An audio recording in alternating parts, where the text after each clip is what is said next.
ఈరోజు మా mummy birthday వచ్చాము మేము. ఇదిగోండి మా మా పిన్ని వాళ్ళ కొడుకు చూడండి ఎంత ముద్దుగున్నాడో. ఇదిగోండి ఫ్రెండ్స్, ఇదిగోండి మేము వచ్చేటప్పుడు బిర్యానీ తీసుకొచ్చాం. నేను మాత్రం ఈ గేమ్ ఆడుకుంటున్నాను ఫ్రెండ్స్. ఇదిగోండి ఇది మొగలై బిర్యానీ మా మమ్మీ చేత్తో చేసింది చూడండి.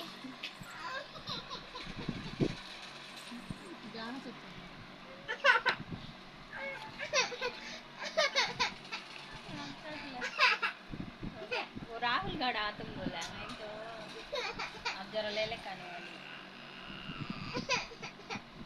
गाना सेट कर लो बात आ रहा